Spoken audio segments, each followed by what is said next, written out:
So for anyone who doesn't know you, obviously this is a slightly different question, no, podcast to usual, because you are actually my coach. So we might talk about that at some point here. But other than being my coach, anyone who doesn't know who you are, tell us about Blake.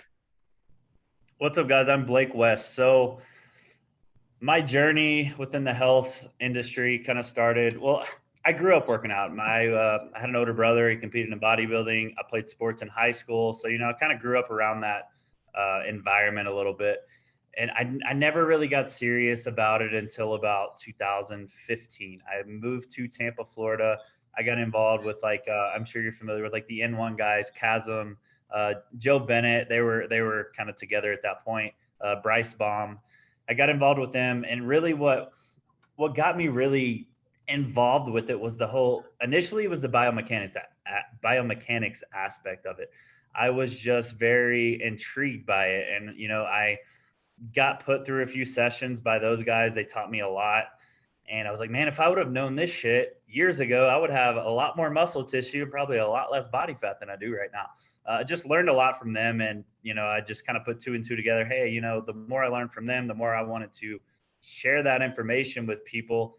And that's kind of where it all started for me. I started personal training after that in person with one-on-one clients, basically because at that point I was just very intrigued by the biomechanics half. I wanted to teach that.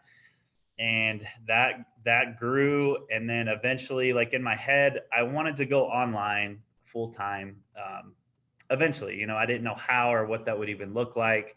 And then I got hooked up with Alan Kress, and he brought me on his team. And now here we are, a few years later, and full-time online coach. I still train a couple people in person. They're almost friends at this point, so it's kind of hard to get rid of them. But yeah, that's where I'm at right now. That's where I'm at. With my team and kind of how we coach, it's more so of a functional based approach. We deal with a lot of hormonal aspects, gut, people with gut issues, things like that. We take a more of a functional approach. We also, we have our competitor clients, we have our physique clients, but we do take a little bit of a different approach there. So with the mechanics stuff, obviously, it's become the new in trend, where for 90% of the world now with coaches to go into the mechanics stuff. And obviously some people apply it really well, some people apply it really poorly. How much of an advantage do you think it was for you to be actually have those guys on your doorstep and actually experience them firsthand rather than trying to learn them remotely? I think I was very blessed. I think I got lucky to kind of stumble upon them when I was living in Tampa. It was a blessing, man. It completely changed how I trained. Before that, I didn't know, my lats have probably never contracted to 100% of my life. I think a lot of people struggle with that. So little things like that, I think have really, really helped me put on tissue along the way. I think it's definitely been a blessing, and it got me involved with, the career that I'm into now. So that's just kind of where it all started. But lats is the one that always sort of opens people's eyes, isn't it? Because everyone can squeeze the quads, everyone can squeeze the biceps. I remember getting that. I can't remember what it was. Someone gave me a cue on a single arm dumbbell row, and I've never felt my lats like it. And they cramped for about an hour. And they that. I think for me that was because I'm the same like you, very much a mechanics nerd. As soon as I got into it, and but even before mechanics was really the thing, it was I want, ever since probably that moment, I wanted to learn more about an execution. When I went with my last place of employment, I want to be that guy. It's I'm not the biggest guy in here right now, but I want to be the guy that can take someone who thinks they are lifting heavy and strong and makes them crippled on a bodyweight squat or one plate on a leg extension. Exactly, man. And I knew that going into it. I'm not the biggest guy in the world. I don't have the best mom and dad when it comes to genetics, and I knew that I need to kind of find my niche in the industry, and it had to be something different than just a walking advertisement, because I knew that was never going to be the case for me. I was always going to be around. There was going to be bigger guys. There was going to be, leaner guys. And I just needed to find my way in. And that was it, because you don't see a lot of people teaching it the right way. You kind of, everyone's going to make this argument hey, Ronnie did it back in the day, training the way that he trained, or, Arnold did it the way that he trained. But, if they would have trained a little bit different, if they would have understand the biomechanics, how much better could they have been? So I always like to make that argument too. Or how much longer could they have done it? Oh, absolutely. How much longer could they have done it? They wouldn't be probably having half the joint issues that they're having now. But all great bodybuilders on, all amazing physiques. But at the same time, you could argue how much better could they have been and how much more longevity could they have had. So with the when we coming like going into that world of mechanics, we talked about the education of it, and we're saying that some people apply it very, very poorly. Like, what's the biggest things you tend to see in trainers that are like they're sort of there, but they're missing that sort of little bit in terms of getting more out of their clients? I think what I see the most is people just running people when it comes to one-on-one training. What I see is them just running them into the dirt. Like, I'm gonna, they'll think it's almost a pat on them back to themselves for like making someone throw up on a leg day. It's just like, man, anyone can do that. I can throw a bunch of volume at you too and make you do 10 sets of hack squats and you'll probably throw up.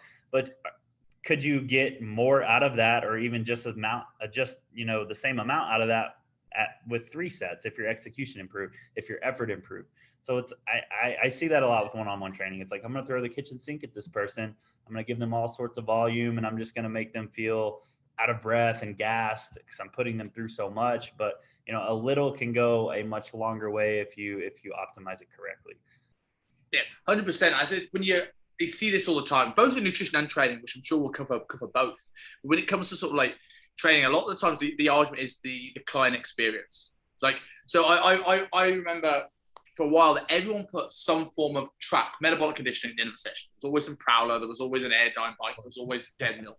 And then it was like, you've got to give them the experience. You've got to make them feel like they've got something that they could get nowhere else. And I'm sitting there like, I'm all for there's a balance to be had between what's optimal in your head, who loves the gym and loves training, and enjoyment for someone who doesn't love training and you're trying to get into it. But I've never, ever, ever, ever in my life had a client come to me go, could we skip this set of bicep curls? Because I'd really like to do some metabolic conditioning. Like, no one, but we feel it's what they want. And I think there's a skewed image, especially with newer personal trainers, like what we think the client wants and what they actually want. Yep. I mean, people just tie that conditioning feeling to, I'm going to lose body fat. And, a lot of times that's just not the case. A lot of times it's driving more stress and, driving recovery even lower, which is going to make progress you're going to get further away from where you want to be. So, I mean, I think there's a time and a place for the metabolic conditioning stuff, but I think you can't run it in the dirt. You can't do it for an extended amount of time. You're going to start having these diminishing returns. But yeah, man, I was like you. I'm like, okay, when I get this client, I want them to be able to take something from these sessions. I don't like moving forward. I don't want them to need me forever. I don't want them to just show up for a workout and be on their way. I want to be able to teach them something that they can take with them years down the road, as they get further into this journey. And that was always my goal with it. It wasn't like, okay, you're going to come in, I'm going to train you for an hour and you're going to be on your way. I want you to be able to take something from it. Yeah. I think it's both rewarding from a client perspective for that reason, for the reasons that you stated, but also rewarding from a coach, right? In the sense of, like, I know the times in my life where, I've been on top of my study, I've been looking at things, I've been applying things, I've been like pushing my business forward.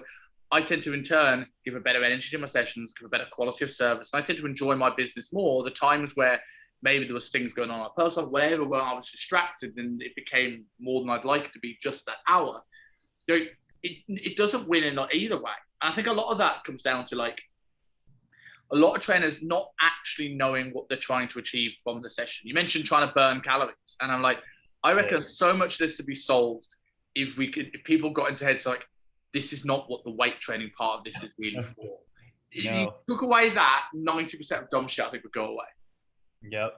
Yeah. I agree. Yeah, it's not about coming in there and just burning as many calories as you can. I agree. I mean, it doesn't take an educated trainer to be able to do that to somebody. I mean, you could get your average Joe off the street and he could go in there and have someone burn some calories.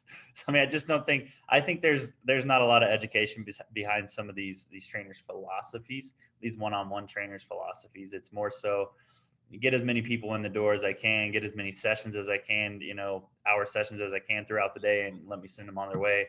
And they come back next week. When in reality, they learn nothing. They might be sore for a few days. They might puke during the workout, but what did you teach them? Or, what did they get out of that other than possibly even making them a little bit worse by driving recovery down? Like, And that's kind of where I wanted to get away from in-person training, because we take a lot into account with online coaching. It's like, how much stress are you under? How much that determines like what kind of program can you even handle at this point in your life. When you get one-on-one people coming in there, you don't know what kind of day they had. You don't know what kind of week they had. You don't know what they're going through stress-wise. So can they even handle this much volume during a session? Or are you just pushing them further and further away from where they need to go?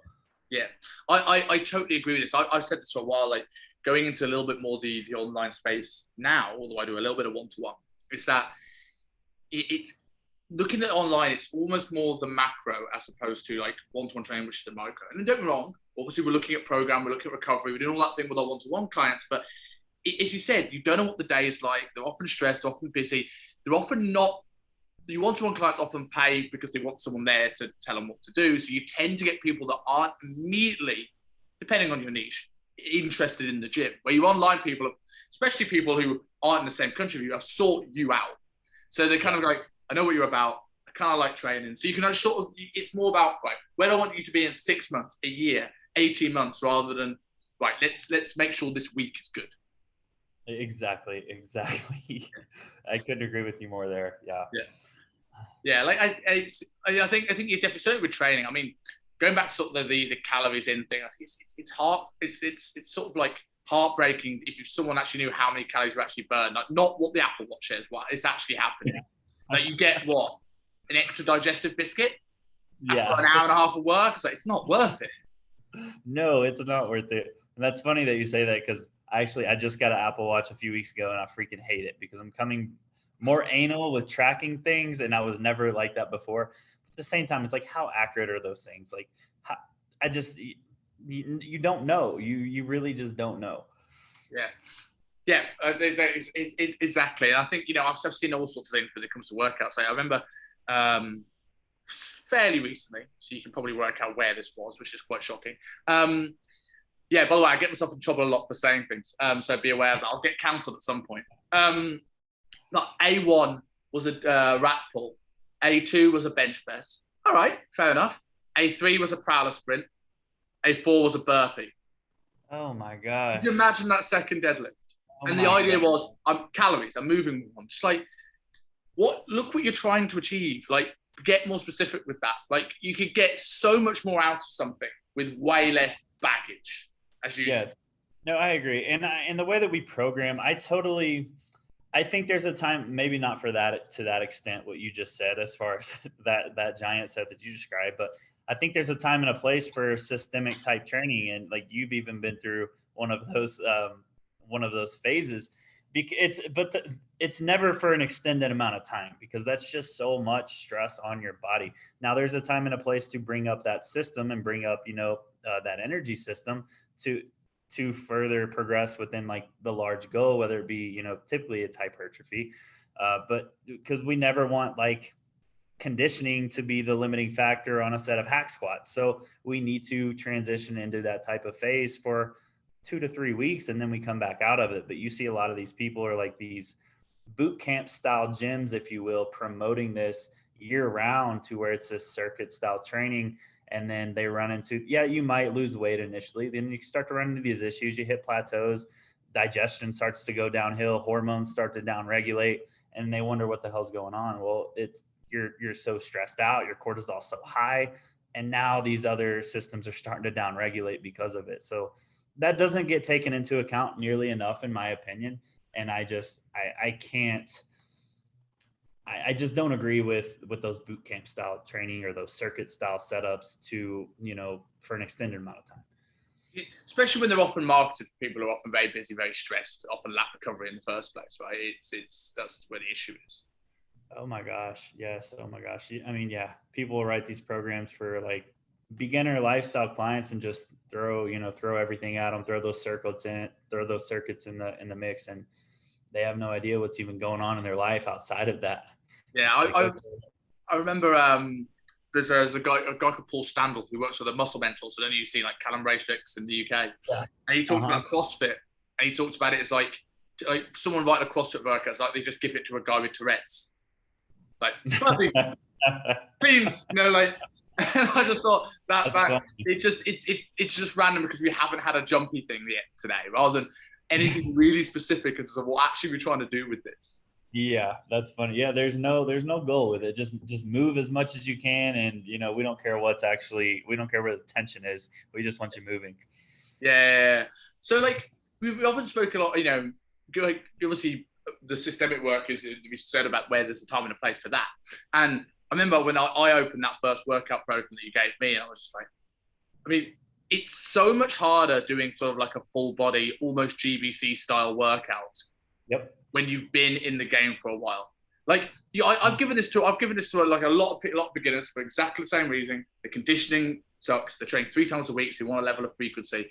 But because they don't know how to generate intensity, this is almost a time where having a lot of repetition, a lot of practice, and going between big muscles could be an argument for it because they're not getting the most in the first couple of weeks from what you're doing. But it was such an experience going through it again. It's been so many years where I've done a block like that.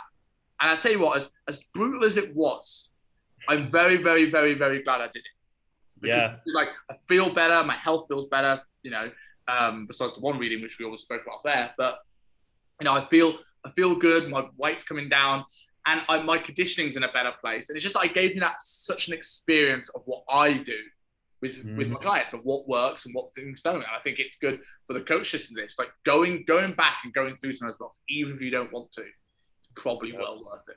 It's well worth it. And we almost use it like when we deload people, we'll use that rather than, just pull volume down. We'll introduce a new stimulus and bring up those energy systems while we're desensitizing ourselves from that hypertrophy stimulus.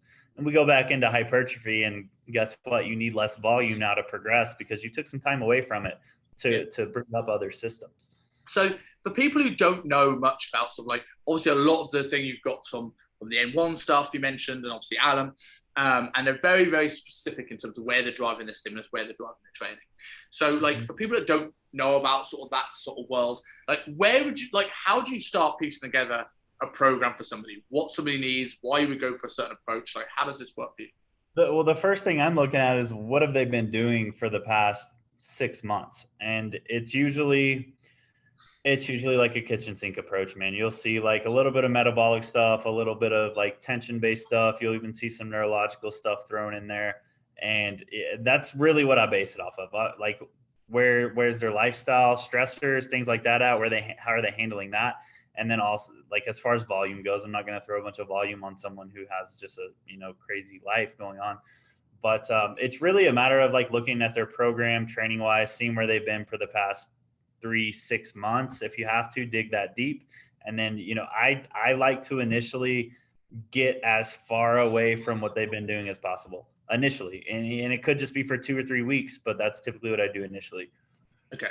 And as you said, like with the deload, it's almost like so you can desensitize what their goal is so that you can come back to it with a little bit more aggression with it, really. Exactly. Okay. So, so you mentioned that. So you mentioned, obviously, we mentioned systemic stuff. So if someone came into you like, with hypertrophy in mind as the goal, as you said, that's mainly the goal.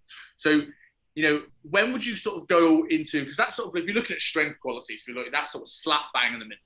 We've got functional hypertrophy, we've got strength, like metabolic strength, endurance work, strength, neurological work. When would you go this way, like going towards strength for somebody, and when would you push completely the other way if someone's been doing pure hypertrophy for a while? Really, is there strength dropping off with hypertrophy? We could go neuro if they haven't done a neuro session in a while. Yeah. If they start to kind of have those issues to where conditioning is the limiting factor, or maybe they need to pull a little body fat off, and we'll put them in like a systemic phase. And again, that just kind of depends on where they're coming from. Like, what was their last deload? What did that look like? Was it metabolic? Yeah. Was it neurological? How long have they been in hypertrophy? I don't think there's a wrong way to go, to be honest with you. But if you just came from a systemic deload, I'm not going to put you in another one. But I don't think there's a right or wrong answer there if you're just simply trying to get away from hypertrophy. Yeah. You mentioned systemic work. Yeah, I say if someone needs to drop a little bit of body fat, we'll go into a more systemic block. Now, we mentioned calories isn't necessarily the thing we should be looking at when it comes to weight training. What are the advantages in your mind in terms of going into this like higher rep block for someone that wants improved body composition? Well, when I program systemic, it's not even really higher rep. It's just more so how the program is set up, like the exercise sequencing, how the supersets are set up. What are the rest times like? That's a big one with systemic.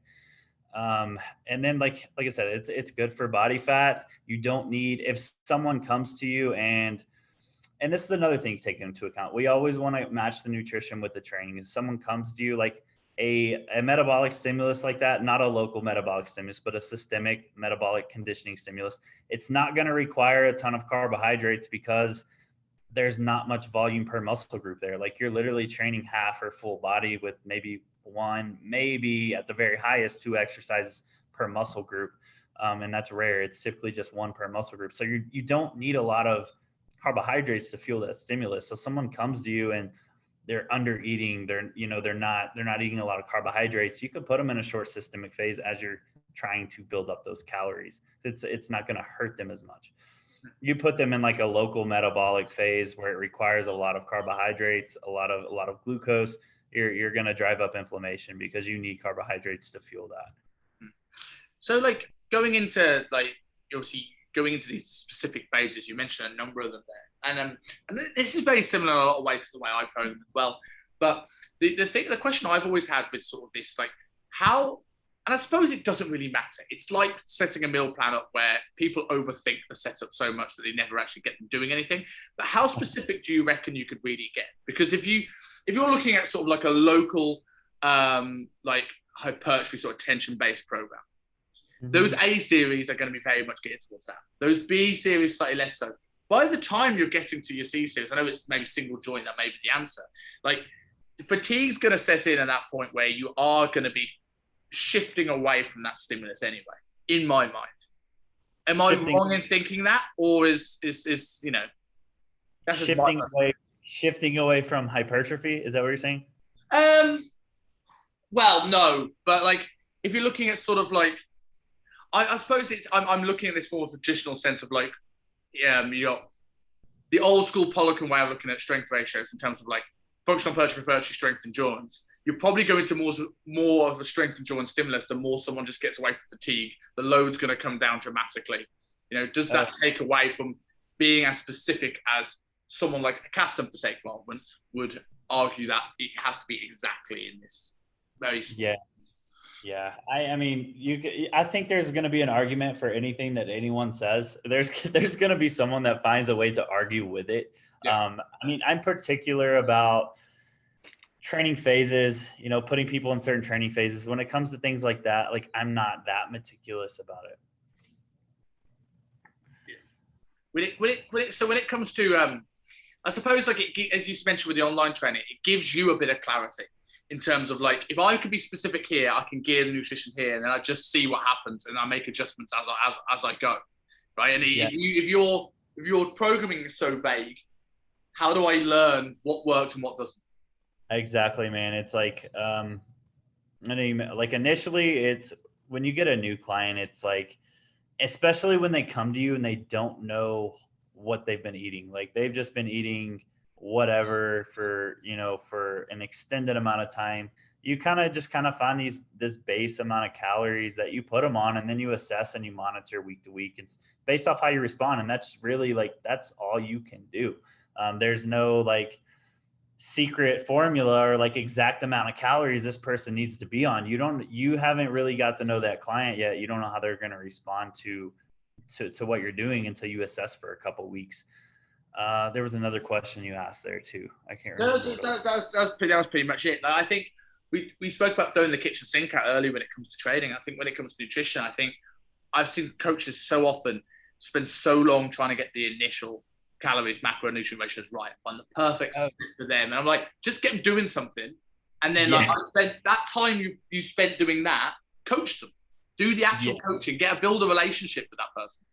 Yeah, man, coaching is so much more than macros and training program. Throwing that at somebody and telling them to go do it. I mean, especially we talk a little bit about it off the air here, but like people they're getting so detailed with these beginner people. Like you get someone who's never trained before, you get someone who's never counted calories or macros before, you get someone like that, it's about, you have to create a foundation for them first. Like you're going to overwhelm them more than anything if you hone in on like this specific training split, or, you know, this specific macronutrient count that you have to hit every single. These people just need to worry about, let's manage stress a little bit better. Let's worry about sleeping a little bit more. Let's, you know, things that, let's move a little bit more. Let's start eating whole foods rather than fast food. You don't need to like hit this exact macro count. Let's start from the ground up. Let's build that foundation. We can worry about that advanced shit in the future once you've created these habits and you're ready for something like that.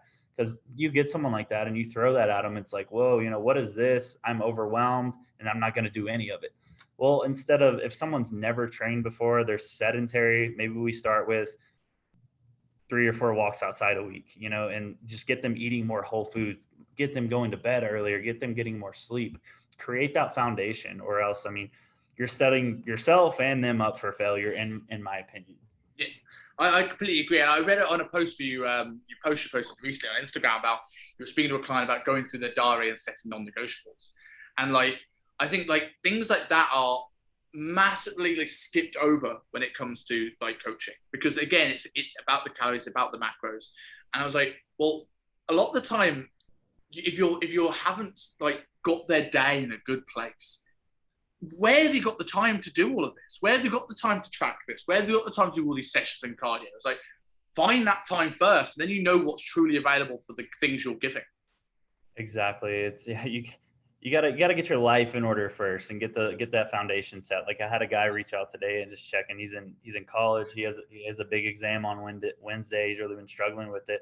And this is kind of where coaching is more than that. I told him, like, dude, if you have to take up until Wednesday off of training, I want you to do that, because I want you to do good on this exam. Like, that's the most important thing right now. Training is going to be there after that, because I mean, he's a stressed out guy and he's got a lot going on. It's like, I don't want you to have to worry about trying to get a session in if it's going to take away from your study time. And that's where the coaching aspect, that's where you coach people, and more so than just, hey, eat this food, do this training, no excuses, you know, go hard or go home bullshit. There's other things that come up in life, and they, you know, you're providing them a service, and you have to be there for them in that sense too. Yeah, I remember, guys, I mentioned this a lot, but I remember getting on the podcast with Andrew Coates, and he was like saying that if you're looking at coaching, if this was a Harry Potter story, our job is to be Dumbledore, not to be Harry.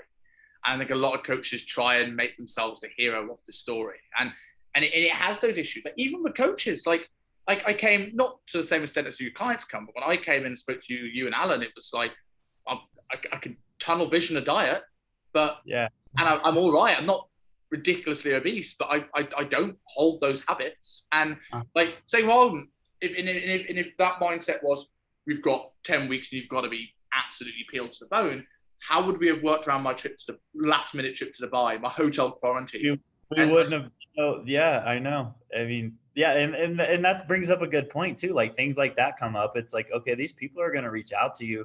What do you want me to do in this situation? And you have to be there to support them through that, rather than just, you know, like, well, find a way, you know, stick to your plan. Like, sometimes shit just happens in life to where it's just not realistic, and you have to be able to coach those people through those situations. Or, like, you know, you get people with the mental half of things. It's just tough, and, you know, maybe they need a break. So, I mean, they reach out to you, and like, I'll give people a full day off of just not weighing things on the scale. That doesn't mean go eat like an asshole, but at the same time, we're giving your mindset a little freedom from weighing your food and being so anal all the time. And people need that, especially these lifestyle clients. Yeah, totally 100%. I think as well, it's like, it's setting good expectation on the off comes huge with any of this sort of stuff. Whether that is making sure the foods in the meal plan they are that they like, or even it's just things like this, or like going away, having a last minute holiday or a last minute trip, or something that comes up like the kid in college with the exam. It's a lot of people fear that if let's say they've lost 3-4 kilos, they're worried that if it comes back on, it'll never come off again. What goes on can always come off. Like, I didn't gain much weight over my holiday because I managed it better than I normally do, but I gained a little bit. I am way lighter today than I was when I got out of quarantine. But I was probably, going into the holiday around about the 90 kilo mark, and with that first week of Dubai where I had scales, I was sitting at about 90 kilos.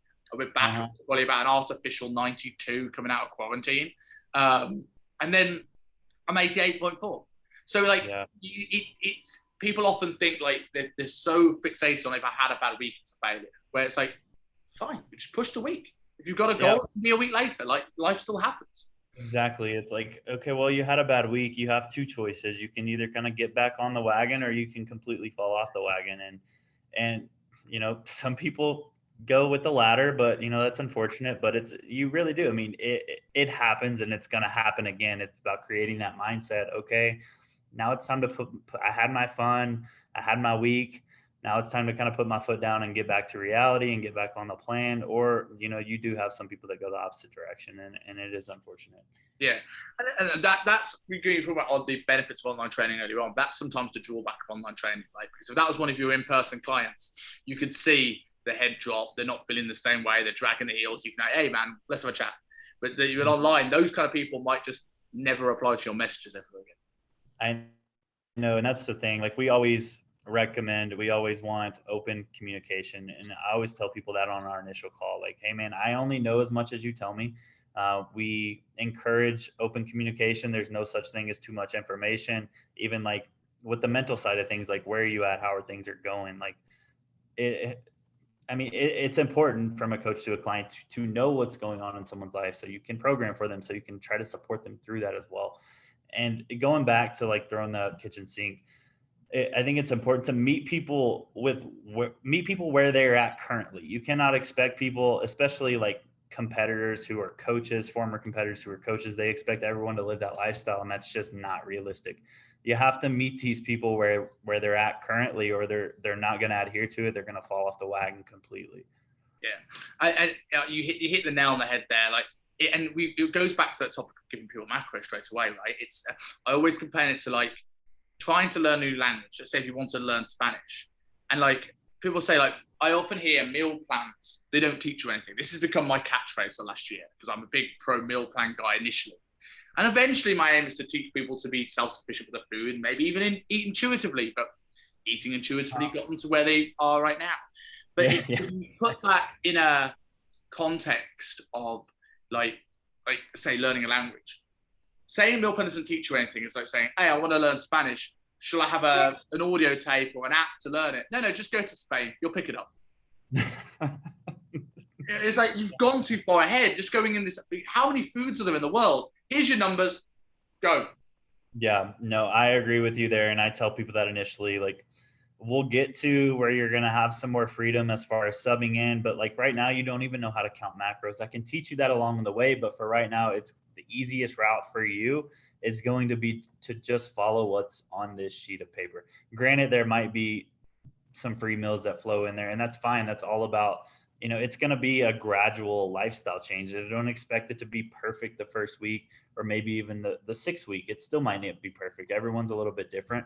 But initially, I can agree with you there. It's much easier for someone like that to just follow what's on it rather than trying to substitute things in and out, and they have no idea what's even going on. Because as a coach, it's like, in order to assess with the weekly check-ins, we need somewhat of compliancy. You can't be all over the place for that week and expect us to even be able to gauge your progress. Yeah. And it's a level of consistency. Like I always say to my clients, very similar to yourself, I'd rather an honest, imperfect week sometimes than a false perfect week. And like a lot of times, like I can't remember where I saw this. I think I saw it on a post on Instagram the other day where someone said that if you tell someone off for making mistakes, it won't stop them making mistakes. It will just make them hide their mistakes. So when I look at a meal plan, I'm not looking for where they went off the meal plan. The first week I'm looking for is there signs of tracking error? Because that is if there's one thing I think that makes people frustrated in coaching programs and not get the results is errors in tracking where they think they're eating less than they are, because they're so common. And I look for things like a client recently, and I looked at his food diaries, and I was like, you've had exactly 136 grams of turkey every day for the last week. Your calories have been exactly on the meal plan calories every day for the last week. Like exactly. You've never gone 1 calorie over, 1 calorie under. I'm like, come on. That's just I believe. No, bollocks. I That's see 1 ounces of steak. Like, yeah. I see 13 and a half cashews. I see 0.3 of a glass of wine. I'm like, just say you had a bottle. Yeah. No, I'm like you. If you, because I've heard of some people, they'll get check-ins and their client will go off plan, and there's always context to it. But if someone's in prep, I can see where you might have a little bit of a different conversation with them.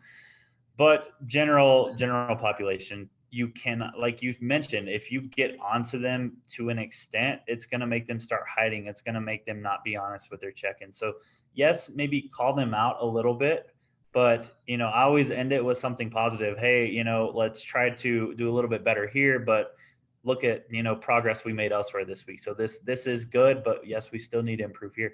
And that keeps that communication good. It keeps them, they're going to continue being honest. I'm not going to come at you like an asshole. And I've heard of some of these people doing that. And like you said, it's just going to make them not want to be honest with you, or like be scared to check in even if they had a bad week.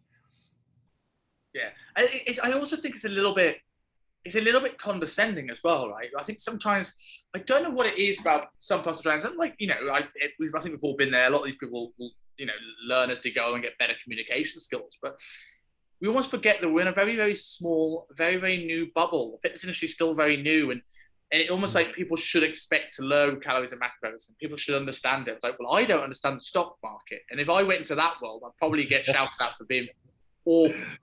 So yeah. I always look at it as like, okay, I'm going to give people the understanding of pros and cons. So rather than telling off going, why did you eat that pizza? I'm like, okay, let's have a look at what led you down the path where you chose that pizza. Understand that we can put that pizza in, but understand that it's going to be much more difficult to hit your food intake. You're probably going to be more hungry, and it's probably going to be harder to track this and be consistent. The choice is yours. But they know, I do this, I get less of the result. I do less of this, I get more of the result. Like, I don't mind what you do. It's your journey. Yeah. But I'm here to give you the honest truth. Yeah, and the way that I explain it too, like, yes, we can improvise, we can do this. However, the progress where you want to get to, it's going to prolong it. It's going to take longer if we don't do it this way. And typically things will click in their head. Then they're like, okay, you know what? Maybe this isn't for me. Maybe doesn't match up with my goals. So yeah. I think more so of making them realize where they're mistaken rather than just like jumping on them and, coming at them in a way to where it's going to make them want to start hiding things from you. So when it comes to like, what are the things you see working primarily online now with, I mentioned tracking error, but like when you're working primarily online, what are the things you find that people struggle with? Maybe either that's different to the one-to-one world, or even just exactly the same, that you feel that the biggest things that you find that hold people back from getting to where they want to be when working. Man, I think everyone, like, I bet you every single person I work with is a little bit different in that aspect. So, everyone I feel like has their thing. Some people, it might be like they like sweets too much. Others it might be, I don't like doing my cardio, or I don't like training, or, maybe I'm not getting enough sleep at night. So there's so many moving parts there. It's way too many variables. I think everyone's a little bit different. Like that, it could be like a lifestyle perspective. Like I'm not getting enough sleep, or like I have so much going on. I'm not mitigating that stress as much as I could. I'm not implementing these parasympathetic activities that I'm supposed to be doing to manage that stress. Or sometimes it's, I just like sweets, or I just like pizza too much, or, maybe I don't like cardio. So I think there's a variety of different ones there. I haven't really found a trend to where it's one thing for a lot of people. I think it's just different for everybody. Do you find that, because it's an interesting one for anyone who watches this isn't a coach, do you find coaches are any different? Because some of the biggest breakthroughs I've actually had with clients is when clients realize that us personal trainers aren't these people that just every session feels like beast mode and we just can't wait for our next chicken and broccoli fix. And they're actually normal people too. We just prioritize this stuff.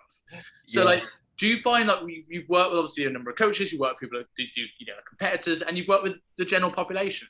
Do you find that the actual difficulties you face with those clients are any different, or do they all face exactly the same issues? I think they're all a little bit different. I think it more so depends on not necessarily what their goal is, but them as a person and things that they've struggled with from 10 years ago, things that still get brought up. I think everyone has a different journey in that aspect. What have you experienced? Do you think have you found a trend to something? Not really. In terms of certainly between coaches and like working with coaches and working with general pop, I think the same things apply. They crave the same foods. They have the same stresses. They don't both have shocking diary management. Like you think working with like where I've worked with very very high end people one-to-one for a number of years, and you think people with CEOs and business people think they're going to be more organized. They need to be more organized because they're running these multi-million-pound businesses. No, they just outboss a bad diary 9 times out of 10, and like it's chaotic. So I think the same things apply with most trainers. Like I've worked with companies that often encourage trainers to do group photo shoots in the gym, and I have them for years in various places. And I've always, and I think it's a good thing to do because I think the clients can get themselves in shape. Sorry, trainers can get themselves in shape, tend to get clients in shape. I haven't seen an exception yet of someone who can get people in shape without never getting themselves in shape. But you see the same thing. You see the same thing of people not wanting to diet, people struggling with tracking. I've seen people. I've seen one person. He might listen to this, but he owns up to it, so he's fine. But he was so worried about overdoing his calories on a refeed that on his last carb up, he decided to eat about a kilo of stir-fry vegetables as his 300 grams of carbs, and that's why now whenever I give people a high day, I'm like, just give me a heads up of what you're going to have beforehand, just in case you panic and go the other way. So we all have those mental battles, and I think it's the only difference with trainers is that the training side of it often, not always, it's easier. The training is definitely easy for us to get in there because it's something that we enjoy at this point, or hopefully is. No, one thing that I think this is more so from female population, and I love working with females, but I think we see this more often with females is they like to do too much and undereat for too long. That's one thing that I notice a lot of females that come to us. They've been undereating for a long period of time. They've been doing that, in that metabolic environment, trying to burn calories, doing all sorts of cardio for too long. Now their hormones are downregulated. Now they're in a bad place health wise because they ran themselves in the dirt. I see that more often than not, specifically just because males we can adapt a little bit better to those things. It's not gonna hurt us as much. So when they overtrain and they undereat, it definitely affects them a lot worse. And I see that very, very often. Yeah, I see it with I've done a lot of work with Luke Lehman. He always talks about you tend to find guys and girls the opposite end of the spectrum. Guys probably need more metabolic conditioning, more aerobic work, whereas probably less direct hypertrophy work on the phase one. Whereas girls will probably need more strength and hypertrophy work, probably more. Well, guys, we avoid that work. We don't like that work. No, females love it for whatever reason. Do you find with the girls dieting themselves too long? Like, do you think there's a societal and a mental element in this, rather than necessarily entirely bad coaching? Because I always sometimes find that dead and wrong, bad coach out there that pick girls on 800 calories months and months on end. I've known plenty. Yes. I've worked for plenty of them. Again, get myself in trouble. Right, this comes after my non-compete ends. But I think it's as well as that. There's more and more pressure than ever before for guys to be shredded in shape. There's definitely that. But at the same time, a guy can go a bit of a gut, and it doesn't really matter. It's a normal thing. It's a dad bod. Whereas girls don't get the equivalent. They don't get a mum bod, and that pressure to stay in shape is. I would find there's much more of a battle trying to get a girl to increase her calories than a guy to decrease their calories. Absolutely. And I don't know if it comes from, I think some of it stems from poor coaching, keeping females in that big of a hole for that long of a period of time. But I also think it comes from, like you said, in their head, they think they need to do more and eat less to get in shape. And they've been doing this forever. So they hit a plateau and they think, okay, well, the next step is to add 30 more minutes of cardio and decrease, 400 more calories until you're just in this hole. And then, the only way out of it is doing the absolute opposite, which a lot of them unfortunately don't even, don't do. Yeah. I think in a way, I don't know if it's worse or easier with a competitive or like more serious female population, because in one way they're more attached to it. It's harder to push them up. They've probably driven themselves into a hole for longer because they can mentally handle it. But at least you know sort of where to go. I find this is in the general pop female world, it's almost so much harder because you'll tend to find that people will start driving themselves into a hole, and then eventually they'll sort of burn out from that hole. So they'll stop tracking and they'll stop being as accurate. So you can get there. You often get a girl as a coach, and you sit there and you look at her diet history, and you go, "Okay, right, we need to really bring her up." And then on the flip side of that, you go, "Are you tracking your food in the last 6 months?" No. Okay, yeah. So you either eating double as much, and I need to pull your calories down, or we need to bring your calories up. And it's just like judgment call. You've just got to go somewhere. How do you deal with those situations where you've got someone coming with you, and because of like they've got a mental issue with maybe going lower, but they're just not tracking accurately. So where do you start? Is it just, how do you get them back on board with something that they maybe had a bad emotional connection to? Oh man. Are you saying that they have a bad emotional connection to decreasing food? Maybe decreasing food, or maybe just tracking in general because they got burnt out from the diet. So they stopped being as precise with the tracking. Tracking in general, I would give them time off from tracking. Like at that point, if they've been tracking for that long, they have a pretty good idea of what their portion size should look like. So at that point, we can just give them portion sizes. Like, it doesn't necessarily have to be on the scale. If it's a mental thing with the scale, okay, well, let's get away from that for a week, a month, whatever the case may be. Let's work on restoring that the mental side of things before we go back into that. But at the end of the day, like in my personal opinion, like if you want progress to be optimal and you want to get to this destination as fast as you can in a healthy way, I think you have to track. I just don't think there's a way around it. I mean, I really don't. Certainly, as you say, like I think we've come back around. It's eventually you've either got to be incredibly strict for a meal plan, which is great to start off with, but how long can we do it long term? Or we've got to track.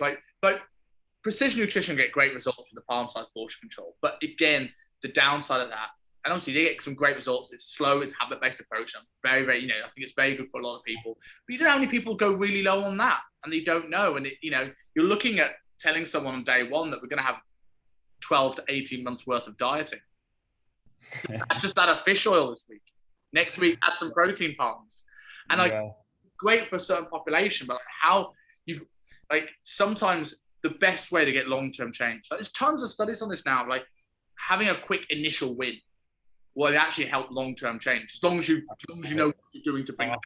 100%, man. I just had this conversation with a client. It might have even been this morning or yesterday. She's just so set on, and I think solely focus on that destination, you can lose sight of that goal so easy. It's like I told her, just win the day. Like have a goal today and win that goal. And then, guess what? Then you look up and you won the whole week. Take it day by day. Buy into the process. Don't buy into I want to be here 6 months from now, because, you're going to lose sight of that goal going throughout your days if you don't have something to focus on that day. Let's just check all of our boxes on that day, and let's continue to do that for months on end. And guess what? You might even hit your goal sooner than you thought. But people get so fixated on that goal, and I think it's so easy to lose sight of if that's all that you're focused on. Yeah, 100%. I think that's a really important point for most people. I've always if you tick those boxes every day, you'll be like, oh, I'm here, and you're not even aware of it. As opposed to it's good to have half a night, something to give you a bit make today valuable and a bit more accountable to push you in those initial stages. But after a while, I always say when I'm dieting, the first week and the last week is the hardest. Because the first I agree. I'm getting new habits. I'm having to actually push myself out of my comfort zone to change. And then I'm visioning. Like now, we asked how's the diet going off the air on this call. I'm like, it's fine. You're in Like the swing of it. last week it's Sunday, I can have a donut. And it's so Yeah. close. And then it's like, then it becomes more challenging. But in the middle, just head down Yeah. and it becomes so easy. I agree. And initially, I had a lady who she like her weakness was just sweets. And I'm like, just win that first day, win that first week. You're gonna have to, like, there's no secret around it. I don't have any secret, things that you can do to get your mind off of it, but just put your foot down. Just don't do it for a couple days, and I promise you it gets so much easier. The more that you give into it, the more you're gonna give into it the next day. It becomes so much easier to give into the more that you give into it, and the more that you say no to it, the easier it's gonna get moving forward to you're gonna get to a point to where you're not even thinking about it anymore. Kind of like you mentioned, the first day is always the hardest, and then kind of getting that in the middle of it, and it's like, well, this is just a habit at this point. It's easy, and that's just part of it. That's just how it works. Initially, that change, it is tough, because any change is tough, but I think with change comes progression too. Yeah. Anything you do that's important in life will be met with initial resistance. Like I say to clients who struggle with training, I was like, I can't remember who initially told me this, but it's like, people struggle with training. I was like, well, like, everything's been met with resistance. Not the first time. If you're not used to working out, if every workout was enjoyable and you couldn't wait to do it, you'd have already been doing it up until now. So like, sometimes you just got to start, and then you do the next one, and then you do the next one. And then like over a while, when you start to build momentum, like it becomes all of a sudden like, oh, I'm quite enjoying this. I'm getting stronger. Oh, I'm looking a little bit better. I'm like, then all of a sudden, like, oh, I can't wait for the gym. But it's not like that in week one. And I always say people are struggling to the gym, I go, just go. Whether it's a home gym, which is worse because home gyms collect dust, unless they're like Alan's home gym, which is unbelievable. It's either just go to the gym and do set one. And if after set one you're not feeling it, go home. Yeah, leave. No one ever goes home.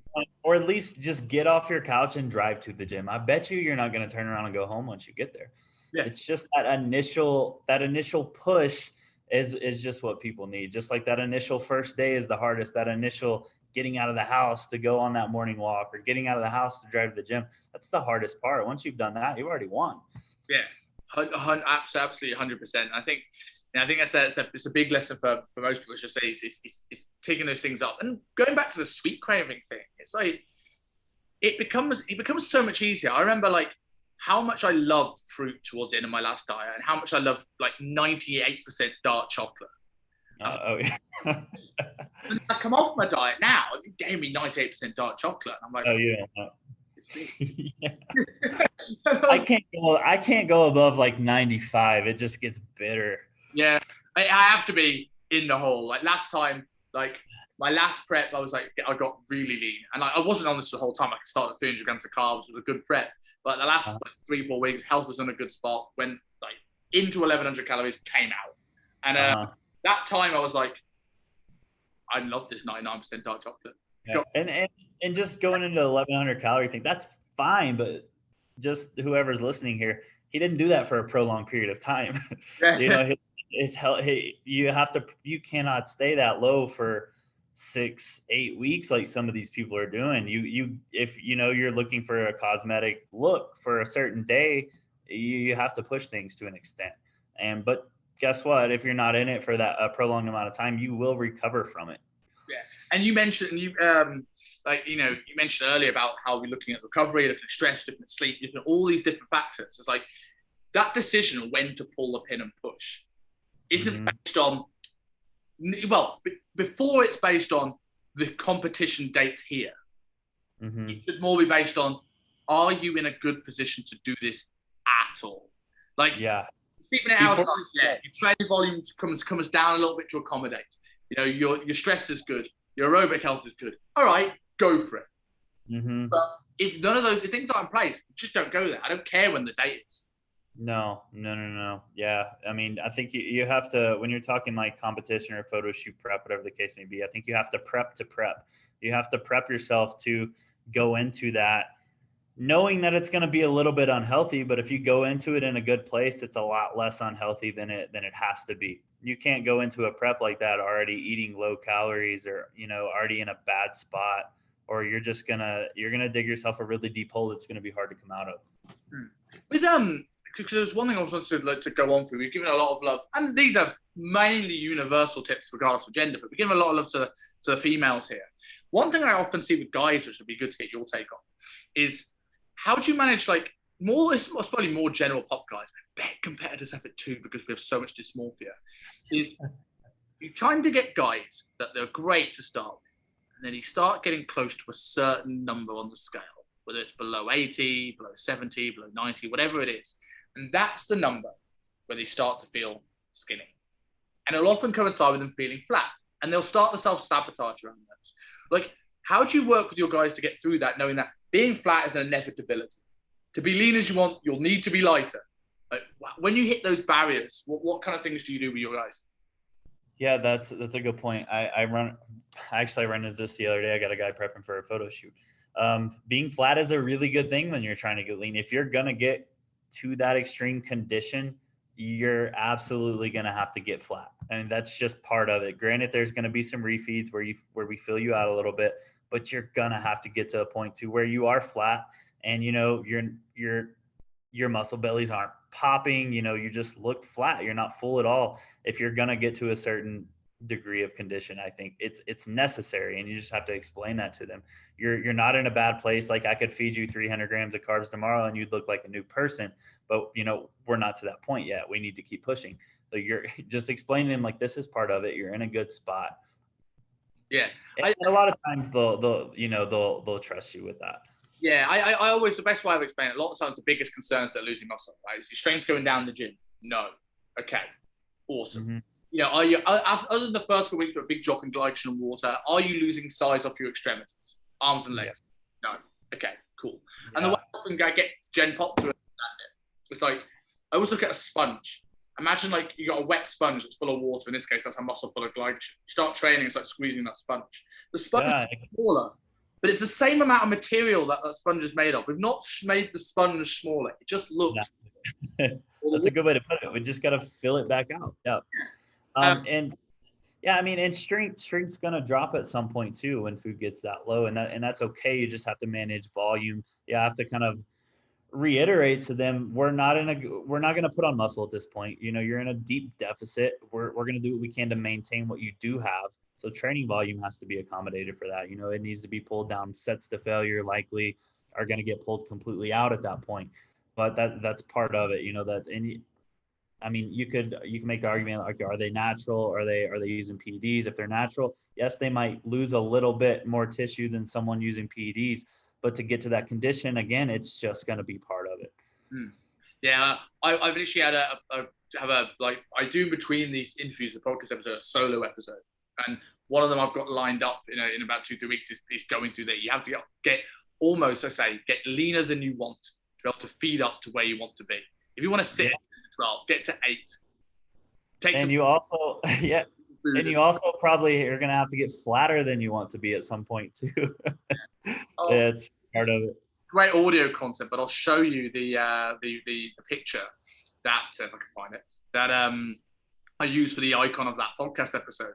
And it shows, I get a lot of people, and I go into this as well as in terms of social circles. Maybe this is a good one to end on for most people. It's how you'll often get social circles when you get flat. If you are all right with it, that's the first battle. The second battle of it is understanding that people are going to self-sabotage you. It's are you well? You sure you don't want a slice of pizza? You've dieted hard enough now. Yeah. If the good audio, before we go into it, I'll go into your take on that. That was my wonderful Skeletor face about a week out. That's funny.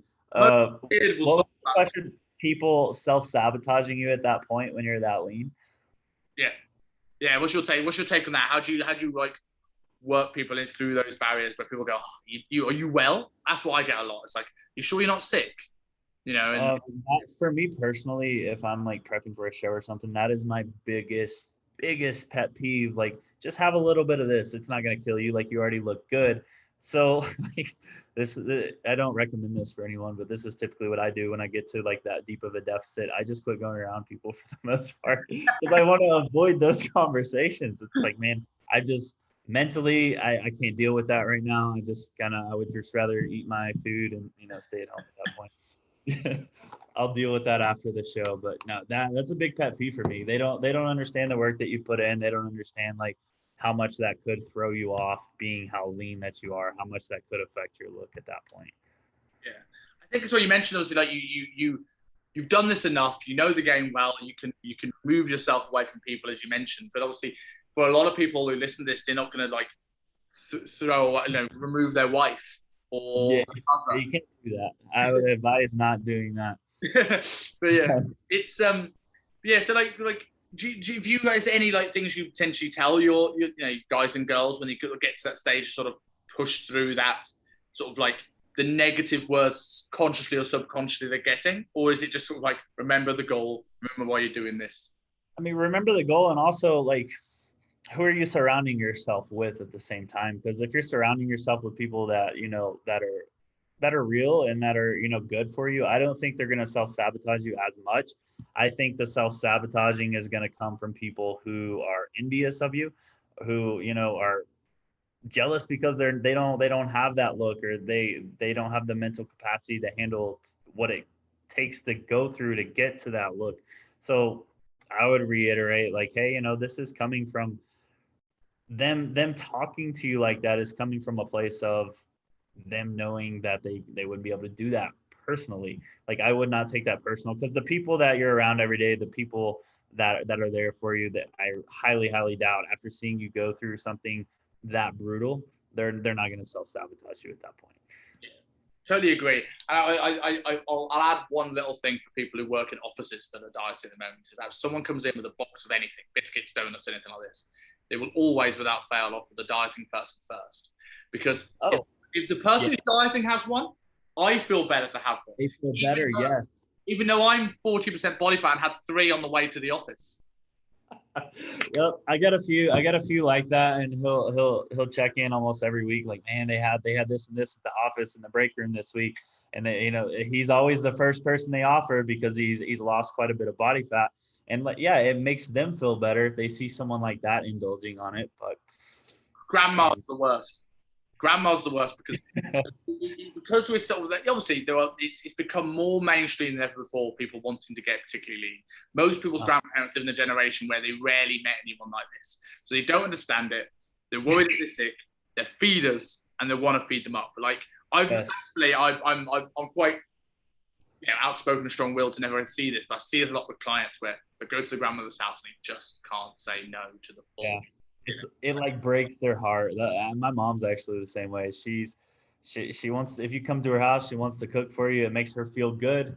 It's hard to tell people like that no, but at the same time, she gets it. She understands. And I suppose it goes back to we talked about the balance thing earlier on, in terms of like understanding that like it's about health first. It's about like, okay, managing those expectations when things come off. Now, if you're going 3-4 nights a week to your grandmother's place and she's feeding you, this is the thing we have to sort of create a strategy for. That being said, unless your goal is stepping on stage. My first prep, I took Tupperware to a funeral. What kind of knob does that? And but I was so in it and I didn't care. And I was like, looking back, I'm like, what a fucking dickhead. How disrespectful. Yeah, I mean, man, as bad as it sounds, that's what it takes to get to that level. I mean, that's bad. And yeah, when I said I would go to my mom's and turn away food, I'm speaking like if I was in prep. Any other time, I'm having my mom's food. This like lifestyle-wise, balance is definitely key. One meal a week is not going to make or break you. If you're 90% compliant the rest of the week, go out to dinner with your wife. Like, that's just as important as the rest of the week. She's happy, you're happy, and you get to have that meal out or that date night, whatever the case may be. That's important. Now, I think what me and Simon are discussing here is these are extreme situations when we're taking Tupperware to funerals or we're telling our mom we can't eat at their house. Those are extreme situations, and we would do that any other time of the year if we weren't, in that diet. With the thing like the weekly date night, just as you mentioned that, just a question that popped into my head. So obviously the importance of that in terms of stress management and recovery and all those things is paramount. Do you feel that's something that you feel is more, I don't want to use the word earn because it feels like you shouldn't have to earn a date night, but like, do you feel it's something that is easier to fit in and manage to a diet once you've gotten someone way more compliant and accurate with the rest of the week? Because I often find, like, I see people, like, I've got a client at the moment, you've probably seen on my social media card, called Miku, who's about 2 weeks out from a photo shoot. It's unreal. But he is so, crosses every T, dots every I. He's so on point with his week that if I fill in with 400-500 grams of carbs on the weekend, it doesn't touch the sides. But you see people that, you know, I did a video recently saying you're very clickbaity. I went, you're fat for the same reason you're broke. And it's like, I've had a lot of time in my life where I was very broke.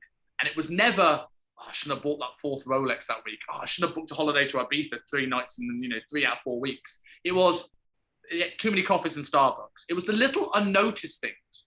And that's where you'll get people to go, I just had a one meal out with my partner and I'd all of a sudden gained 4 kilos. And putting aside, obviously, that is fat.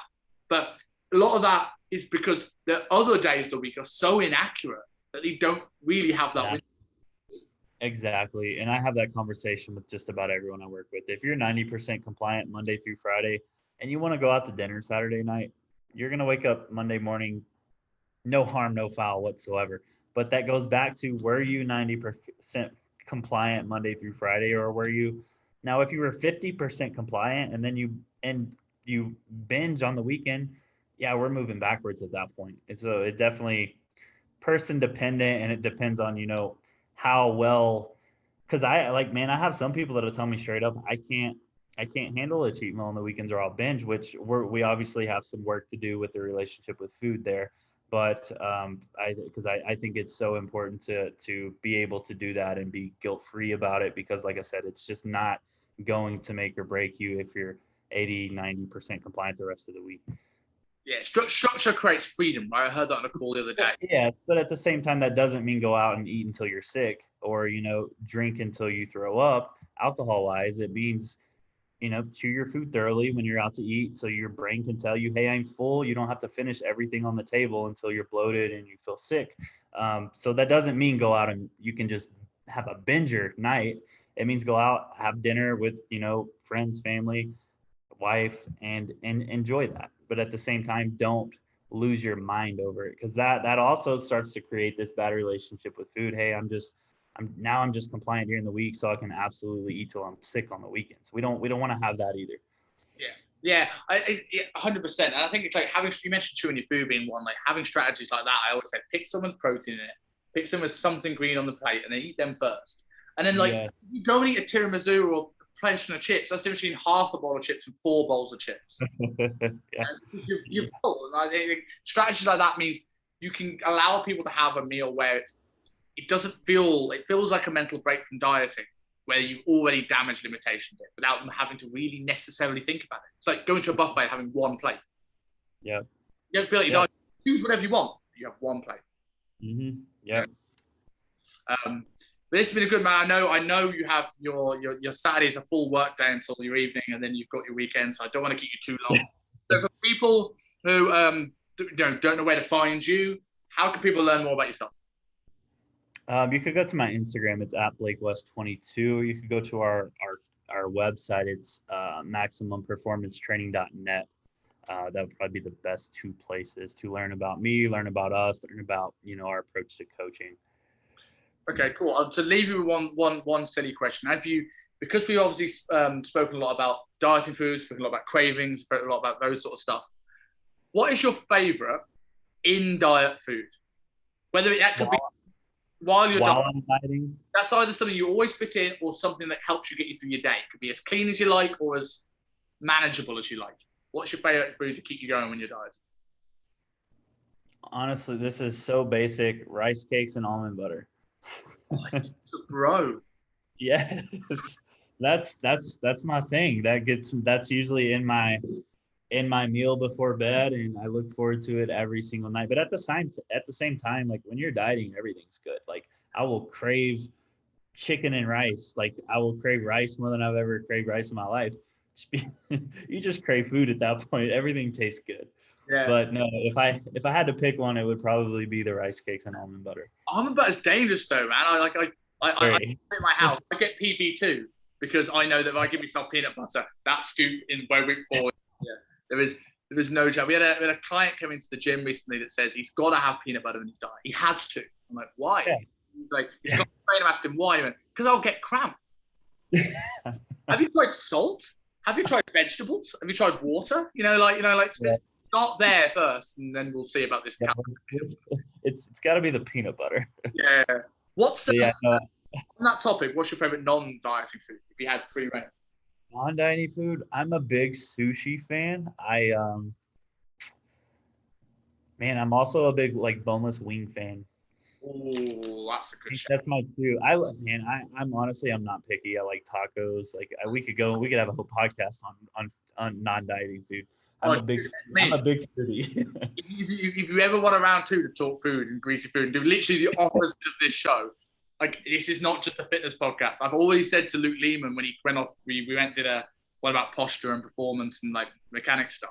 And Luke, at the end, we just went off on a tangent about travel and Hong Kong. And he was like, I want to do a Rogan style one. We just chat about anything. And I don't talk about training. I'm like, fine, block out. Yeah, that's cool. Yeah, I'm a big foodie. Everywhere I go, like I have to try the restaurants. Like I'm not a picky person. I'll eat just about anything you put in front of me. But yeah. Yeah. I was always an Indian or a burger guy, and then I moved here, and Thai food is just I've just got the bug for it. I said this to Luke Lehman the other day. It was a funny Thai story. He's gonna hate me for keeping telling the story. But we got Jordan Shallow down to the gym last January 2020, just before pandemic hit and no one could get anywhere. And like we said, we've got to take him out for him and his missus out for lunch. So my mate loved this little Thai restaurant called Little Thai Hut. And have you been to Hong Kong? No, I would love to visit. The pictures you post, it looks unreal. Yeah, amazing. If the world ever opens up, you have a spare room, you're more than welcome. Yeah.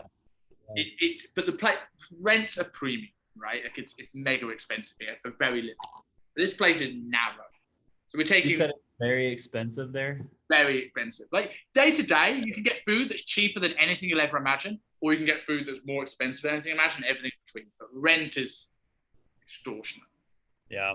So we take Jordan Shallow to this tiny little Thai place with a sliding door, so he's like inwards.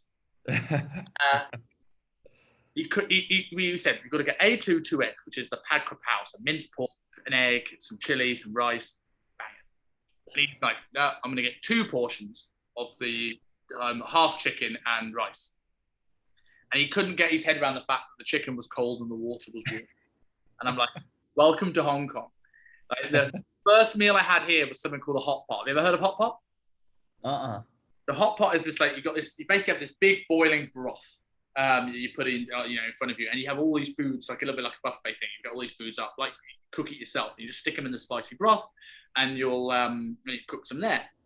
So I went with a local Cantonese guy. So we had some stuff that I would normally know. Like, I'll get some chicken wings. I'll get some meatballs.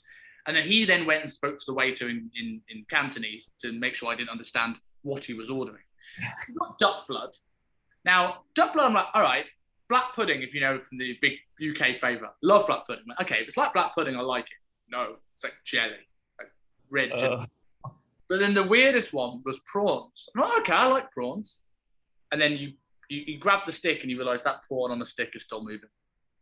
Oh no, I have another client in Hong Kong, and he loves eating prawns. Yeah. I've never had it. You said it's still moving? It's still moving. Well, until you put it in the broth, you have to do the final deed. They make cook it. Yeah. I don't know if I could do that. It's not a regular thing. Don't worry. You're not going to be eating chicken feet and alive prawns every time you come here.